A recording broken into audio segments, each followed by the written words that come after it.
Om Swastiastu, salam harmoni. Halo adik-adik semuanya, kembali lagi dengan kakak. Kali ini di video ini kakak akan membahas mengenai penanaman konsep dari simetri, refleksi, dan pengubinan di sekolah dasar. Jadi ada 3 submateri yang akan kita bahas. Tapi sebelum itu izinkan kakak untuk memperkenalkan diri terlebih dahulu. Perkenalkan, nama kakak Nimade Indiani dari kelas 3C dengan NIM 2011031165. Kakak dari Prodi Pendidikan Guru Sekolah Dasar di Universitas Pendidikan Ganesha. Sekarang kita ke pembelajaran ya adik-adik, tetapi sebelum itu adik-adik bisa menyiapkan diri untuk dapat menyimak dengan baik pembahasan dari kakak. Nah, adik-adik, hari ini kita akan membahas 3 pokok bahasan, yaitu yang pertama simetri, yang kedua refleksi, dan yang terakhir yang ketiga yaitu pengubinan. Yang pertama simetri. Simetri merupakan suatu bangun datar yang dimana bangun tersebut mampu saling menutupi ketika dilipat atau diputar. Sehingga dengan ini suatu bangun datar dapat dikatakan simetri apabila bangun tersebut mampu saling menutupi ketika dilipat atau diputar.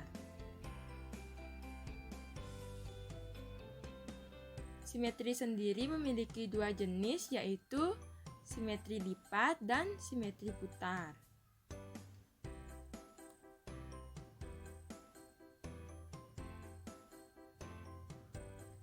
Simetri lipat. Simetri lipat merupakan banyaknya jumlah lipatan yang bisa membuat suatu bangun datar berimpit dengan bangunannya itu sendiri. Nah, simetri lipat juga diartikan sebagai jumlah lipatan yang ada dalam sebuah bangun datar.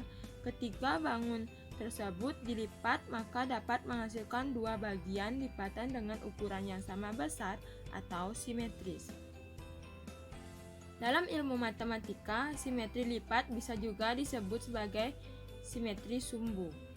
Sesuai dengan pengertian yang tadi, maka simetri lipat hanya dimiliki oleh bangun datar saja, atau bisa dibilang dimiliki oleh bidang 2 dimensi.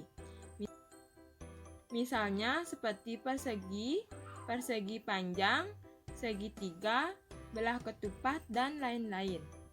Dalam menentukan simetri lipat pada sebuah bangun datar, biasanya digunakan sumbu simetri. Sumbu simetri merupakan garis yang dapat membagi sebuah bangun datar menjadi 2 dan saling kongruen.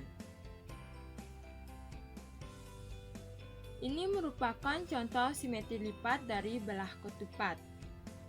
Simetri lipat pertama pada belah ketupat adalah BD, di mana B bertemu dengan D dengan AC sebagai sumbu simetri. Simetri lipat kedua pada belah ketupat adalah AC, di mana A bertemu dengan C, di mana BD sebagai sumbu simetri. Di sini kakak mempunyai segitiga sama kaki, di mana segitiga sama kaki memiliki 2 sisi yang panjangnya sama, yaitu sisi AB dan BC. Sekarang kakak akan melipat segitiga ini secara vertikal. Ketika kakak melipat segitiga ini secara vertikal, kita bisa melihat bahwa kedua bagian dari lipatan ini mampu saling menutupi. Sehingga dengan ini segitiga sama kaki telah memiliki satu simetri lipat. Selanjutnya kita lipat segitiga sama kaki ini pada bagian yang lainnya. Nah, kita bisa melihat di sini bahwa ketika dilipat di bagian lainnya, kedua bagian dari lipatan ini tidak mampu saling menutupi. Sehingga dengan ini dapat kita simpulkan bahwa segitiga sama kaki itu memiliki satu simetri lipat. Nah, ini merupakan contoh-contoh dari simetri lipat pada bangun datar. Ada segitiga sama kaki yang memiliki satu simetri lipat. Ada segitiga sama sisi yang memiliki 3 simetri lipat. Ada segitiga sembarang yang tidak memiliki simetri lipat. Ada siku-siku sama kaki yang memiliki 1 simetri lipat. Ada persegi panjang yang memiliki 2 simetri lipat. Ada persegi yang memiliki 4 simetri lipat. Ada trapesium sama kaki yang memiliki 1 simetri lipat. Ada layang-layang yang memiliki 1 simetri lipat. Dan ada belah ketupat yang memiliki 2 simetri lipat. Selanjutnya yaitu simetri putar.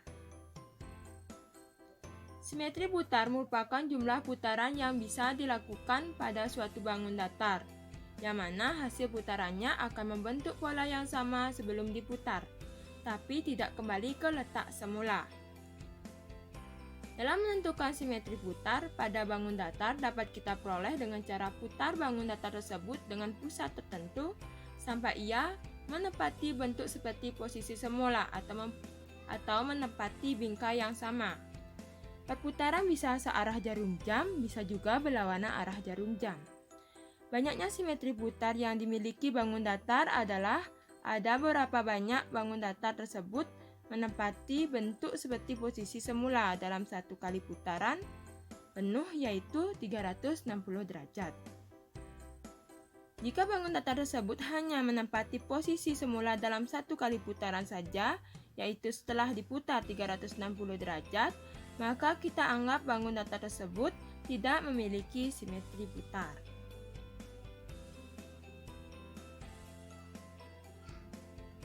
Nah, ini merupakan contoh dari simetri putar yaitu persegi. Persegi yang berwarna kuning merupakan posisi awal dari bangun datar. Kemudian diputar searah jarum jam. Putaran pertama sebanyak 1/4 putaran yaitu 90 derajat dari awalnya persegi ABCD berubah menjadi persegi BCDA dan polanya tetap sama. Selanjutnya putaran kedua sebesar 2/4 putaran atau setengah putaran yaitu 180 derajat dari awalnya persegi ABCD berubah menjadi persegi DABC dan polanya pun tetap sama. Putaran ketiga sebesar 3/4 putaran yaitu 270 derajat dari awalnya persegi ABCD berubah menjadi persegi BCDA dan polanya pun tetap sama.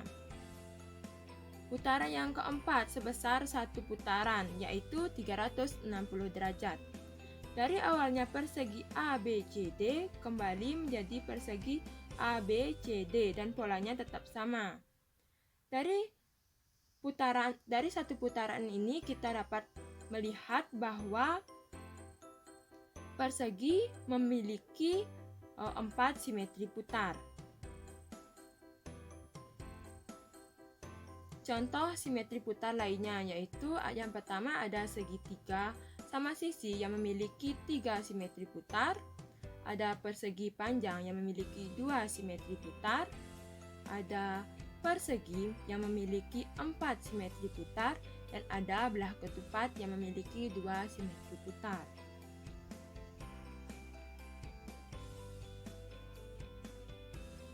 Berikut merupakan tabel jumlah simetri lipat dan simetri putar pada bangun datar yang dapat dijadikan sebagai patokan ketika menguji bangun datar.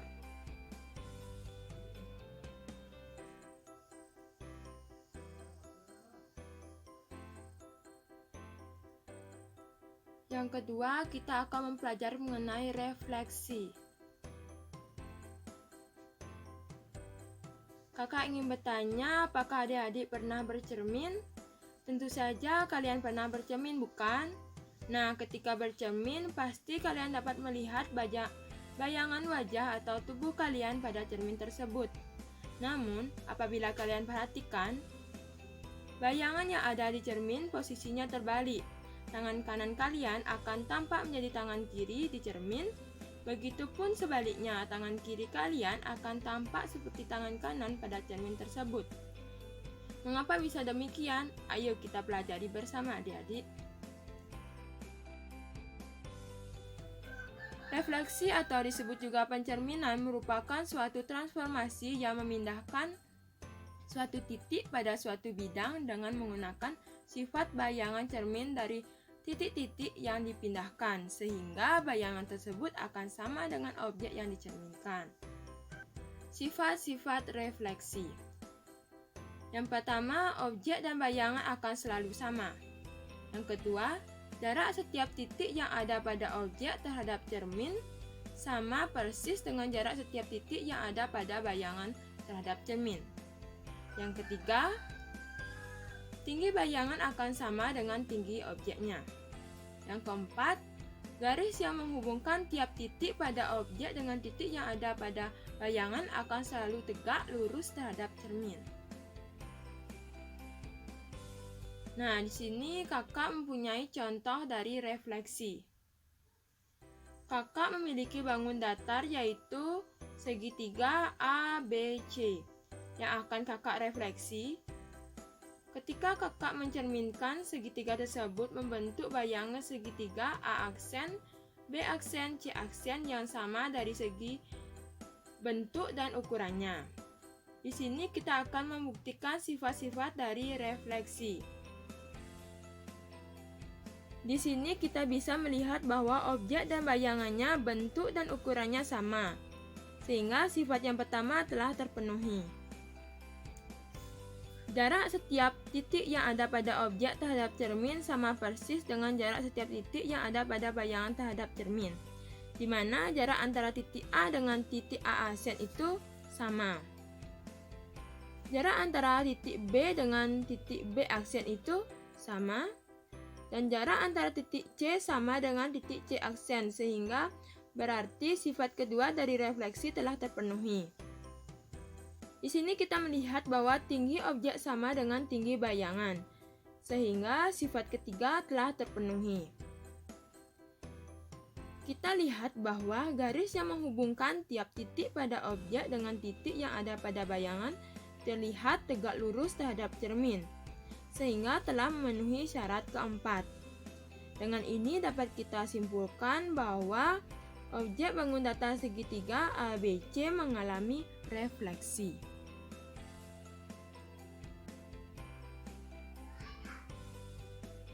Materi kita yang terakhir, yang ketiga adalah pengubinan.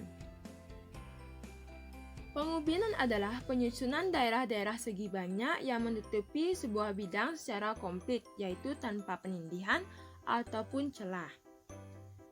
Jenis-jenis dari pengubinan ada 3, yaitu beraturan, semi beraturan, dan tidak beraturan. Pengubinan beraturan merupakan pengubinan dengan satu macam ubin atau poligon beraturan yang semuanya kongruen. Pengubinan semi beraturan yaitu pengubinan yang menggunakan 2 atau lebih segi beraturan. Sedangkan pengubinan tidak beraturan merupakan pengubinan yang menggunakan bangun-bangun datar yang tidak beraturan. Nah, di sini kakak memperlihatkan contoh-contoh dari pengubinan. Pada gambar pertama adalah pengubinan beraturan segi 6. Dikatakan demikian karena pada gambar pengubinan tersebut terbentuk dari gabungan segi 6 beraturan yang ditempatkan secara komplit. Nah, pada gambar kedua adalah pengubinan beraturan dari segitiga.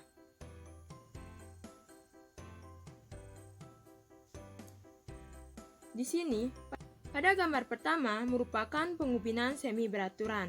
Dikatakan demikian karena pada gambar pengubinan tersebut disusun oleh gabungan dari bangun datar, segitiga, dan persegi beraturan, sehingga dalam gambar pengubin pertama ini disusun oleh 2 bangun datar, yaitu segitiga dan persegi.